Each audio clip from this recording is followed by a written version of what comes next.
At November 1st of this year, which was 8 days ago, I applied at Family Dollar warehouse. In 2 days, at November 3rd, I went to the warehouse for an interview. I passed the interview.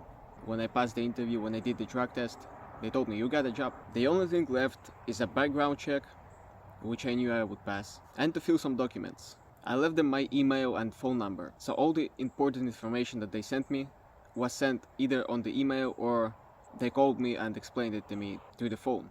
After the interview, I also got a paper that says a lot of important stuff. I'll show this paper a little bit later when it will be important. So it's November 6th. I filled all the paperwork I needed to fill. They got my bank account data. I signed all the government tax paperwork. You know, the usual paperwork stuff for the job. And then that paper that they gave me, why did I say it's important? It's important because there are 3 steps that I need to do after the interview. The first step was to fill a background check.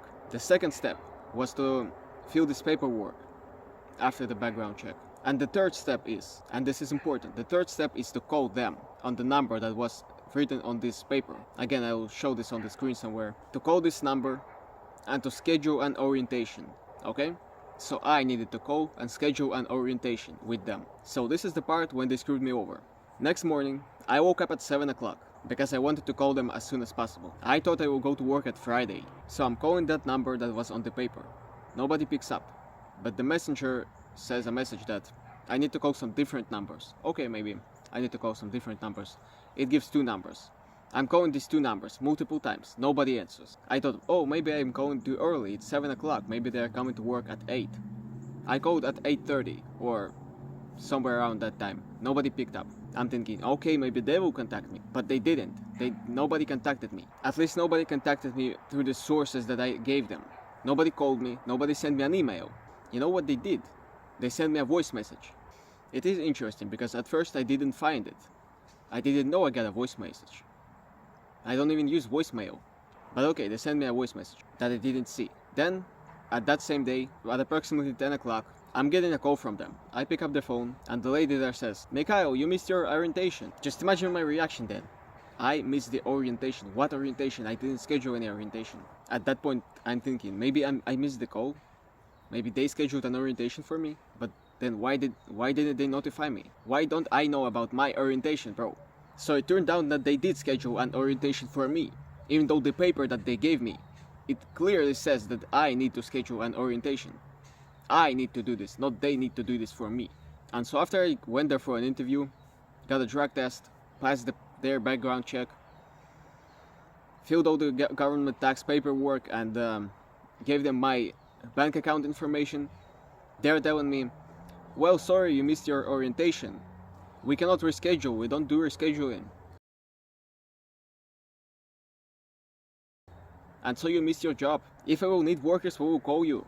Which means never, because they need workers right now. I know they need workers. They always have people who quit, so they always need workers. It's been a couple of days, nobody called me, so I don't expect them to call me. I don't expect to work there anymore.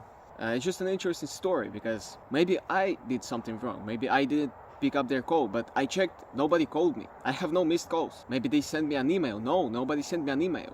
The last email they sent me was with their paperwork. Maybe I missed the orientation date somewhere in this paperwork, website, somewhere there, you know. No, I checked it multiple times. There was no date, there was nothing, no information. At some degree, it is of course my fault because I didn't check my voicemail. But just, isn't that stupid? They sent all the important information before through the email or to the phone. Why did they decide to send such an important information to the voice message? Why did they believe I actually used the voicemail? I never used it before.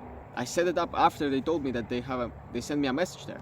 So that's how Dollar Tree screwed me over. I don't want this video to be completely negative. I already applied for a new job, and I'll have an interview there, I think in 2 days, in Friday. But you know, going to all these interviews costs a lot of money because, as I said before, my car eats a lot of gasoline. So if you can and want to support me, at least, you know, send me a $5 for gas. The link for my PayPal will be in the description. Thank you for watching, and never give up, even if life screws you over.